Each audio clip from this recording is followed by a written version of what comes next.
Okay, my name is Garrett Hauser from the University of Rhode Island, where I'm double majoring in physics and applied math. For my summer research experience, I continued work done on the magnetic properties of pyrogel XDE. Here, the motivation comes from the development of the high BXD station at the University of Florida, whose goal is to explore materials in high temperatures and high applied magnetic fields.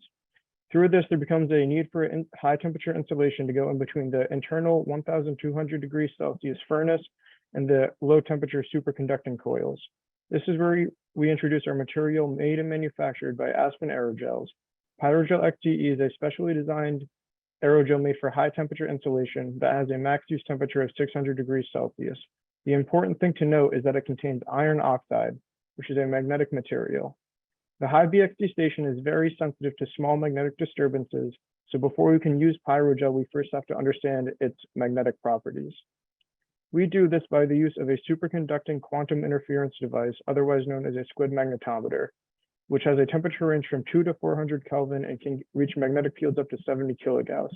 The squid measures the net magnetic moment of a sample by passing it through a series of superconducting coils, which are specially designed to cancel out any background magnetic noise.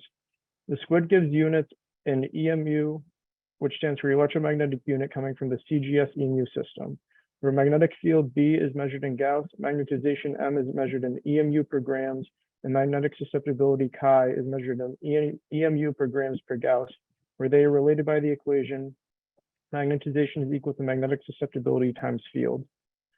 Here we can see our magnetic susceptibility versus temperature graph, where we performed a process of zero field cooling in a magnetic field of 100 Gauss.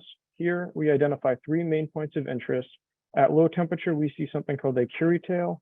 At 130 Kelvin, we see something called a blocking temperature.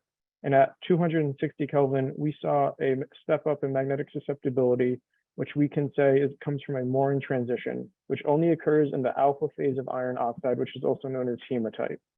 Here, it is important to distinguish that the blocking temperature and the Morin temperature are size-dependent values. That means that the size of a particle determines where these transitions occur. From the analysis of this data, we can say that the hematite particles have a size distribution from 10 to 100 nanometers.